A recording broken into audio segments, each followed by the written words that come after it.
Good morning, dear children. Let's proceed with the third lesson of the syllabus. Since from 2 weeks we are studying the lesson The Gift of the Magi.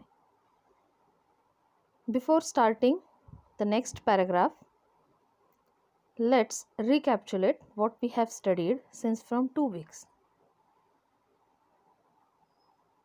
I hope you have understood the meaning of the gift of the Magi. The Magi were called the three kings who started the tradition of giving gifts. So, the lesson is also about presenting the gifts. The lesson is about a couple who are struggling a lot to give the presents for each other. So, here the lesson started with the situation where Della is counting the amount. So, how much amount she found, children? She found $1.87.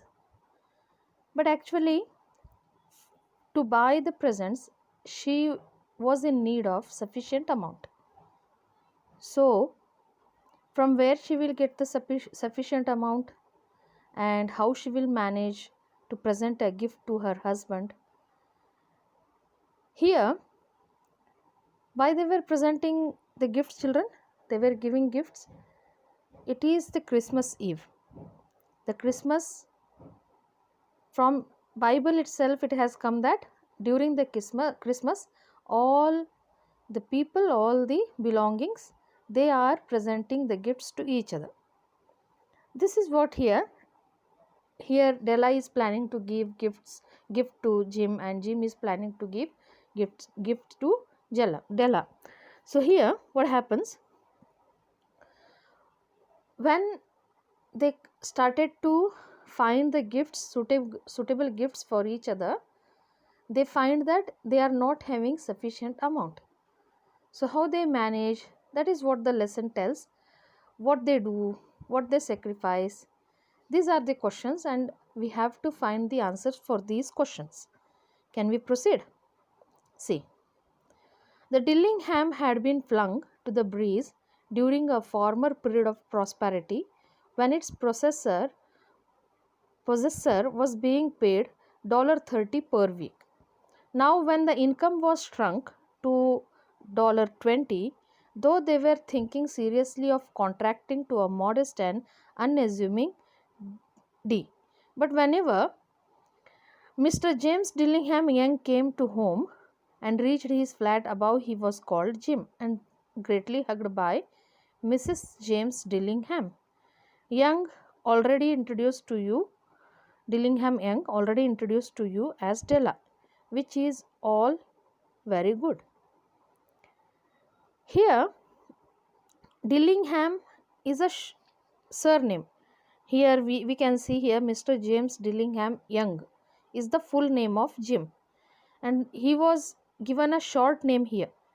What is the short name? He is called as Jim. Della calls him as Jim, children. So what he was a actually he was doing a job and he was getting $30 per week, but now his income has been reduced, and how much he is getting only $20 per week. So here the author tells us to think about their income. By only getting $20 per week, how he manages to give the rent, how he manages to fulfill the requirements of his daily needs. This is what we have to think, children. That means their condition is not good. They are not so good by financially they are very weak, but still Jim was very modest. He was thinking like that he is very happy with that small income, with very less income. They were managing, they were not having greediness to gain the more facilities, children, because they were very happy with that small amount, with their they were very happy with that small income. So whenever he was getting back to his flat, he was very much loved by his wife. Daily she was welcoming him in a broad manner. This is what their daily routine, children. Author tells us to imagine. Della finished her cry and attended to her cheeks with the powder rag. She stood by the window and looked out dully at a grey cat walking a grey fence in a grey backyard.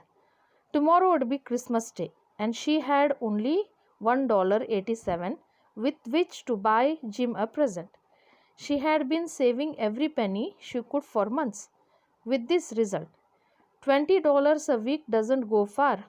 Expenses had been greater than she had calculated. They always are.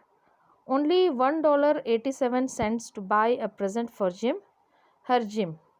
Many a happy hour she had spent planning for something nice for him, something fine and rare and sterling, something just a little bit near to being worthy of the honor of being owned by Jim. After counting the amount, she repeatedly counted it. After repeatedly counting, also, the amount is not going to double, isn't it, children? So she started to cry. The tears were on her cheek. So what she did, she removed her tears, she wiped it, and with some powder she put a makeup on her face, and she put a coat on her coat. She wear a coat, and she stood near to the window. That means she is ready to go out of the flat. But what to do? She was only having $1.87. Is it enough to buy a gift, children? It is not enough. This was there in her mind. What to do? Carrying $1.87 in the market, does it make a sense? No. She should have enough amount in her hand. This was troubling her a lot. So by worrying, she was having uh, trouble of going into the market, how she should go and how she should manage to purchase a gift. Next day the Christmas was there, and only one day she was having in her hand, since from many days she was planning to purchase a nice gift for Jim. This was finally the day for her. So lastly she made up her mind and she went out of her flat. Let's see what happens, children. There was a pier glass between the windows of the room. Perhaps you have seen a pier glass in $8 flat. A very thin and very agile person may, by observing his reflection in a rapid sequence of longitudinal strips, obtain a fairly accurate conception of his looks. Della, being slender, had mastered the art. Suddenly she whirled from the window and stood before the glass. Her eyes were shining brilliantly, but her face had lost its color within 20 seconds. Rapidly she pulled down her hair and let it fall to its full length.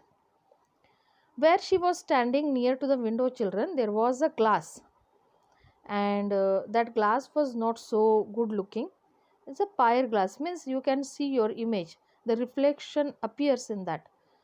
So in that pier glass she was looking at her image, and suddenly what happened, she looked at her hair, and she when she was feeling, she was feeling sad, she was feeling disappointed.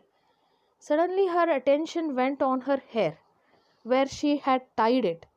Then she removed those hair, and she left it on her shoulder. Again she stood near to the window and she looked at the reflection. Her hair, she looked at the long hair she was having.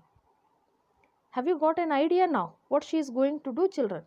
Let's see what happens.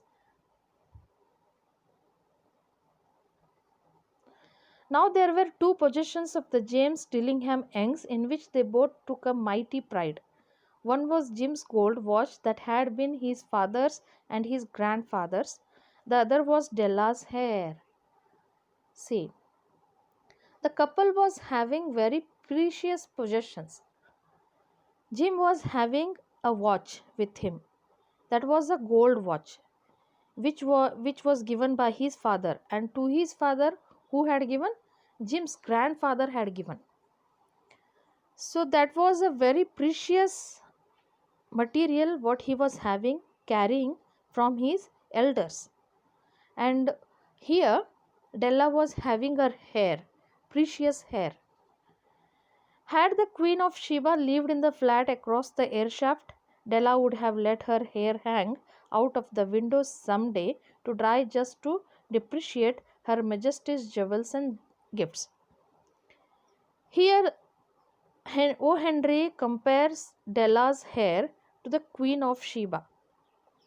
The Queen of Sheba maybe was having long hair like Della, and the Queen of Sheba was leaving her hair out of the window. She was having very long hair, children. So, same like her, if Della would have been given a chance, she would have also left her hair out of the window like Queen of Sheba, and she could have put the jewels on her hair like Queen of Sheba, children. That's what there is a comparison here. Same like how Queen of Sheba was having beautiful hair, even Della was having beautiful hair. Had King Solomon been the janitor with all his treasures piled up in the basement, Jim would have pulled out his watch every time he passed. Here, Jim's watch is compared with King Solomon. How King Solomon had preserved a lot of treasure and he was looking after it, he was the protector of it. Same like that, Jim was having the one and only watch with him, and it was the biggest treasure for Jim. Same like King Solomon, he was protecting him a lot, protecting that watch a lot, just to see him pluck at his beard from envy. So what is it, children? Here Della was preserving her hair, and her hair is compared with Queen of Sheba, and here Jim's watch is compared with King Solomon. So now Della's beautiful hair fell about her, rippling and shining like a cascade of brown waters. So same like how water falls from high mountains, same way Della's hair fall on her shoulder, rippling and shining. It reached below her knee and made itself almost a garment of her. See how long the hair was, children. The was hair were following up to reaching up to the knee of the Della. You can imagine. Here the sentence itself tells it reached below her knee and made itself almost a garment for her. Just like a garment it was for her. That means how thick the hair were, and how much long she was having, how much long hair she was having. That was a very beautiful thing she was possessing, children. And then she did up again nervously and quickly.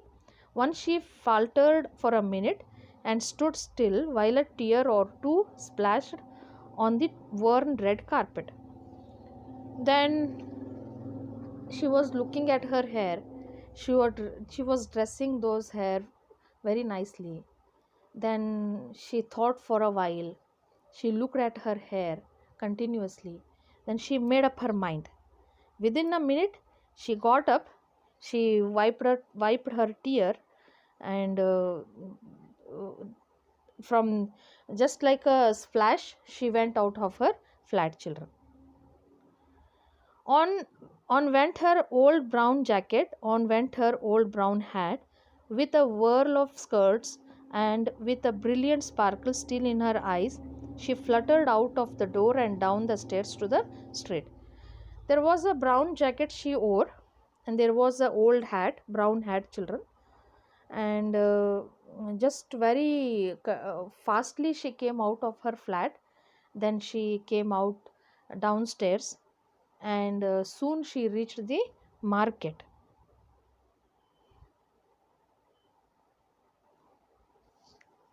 This is what children here.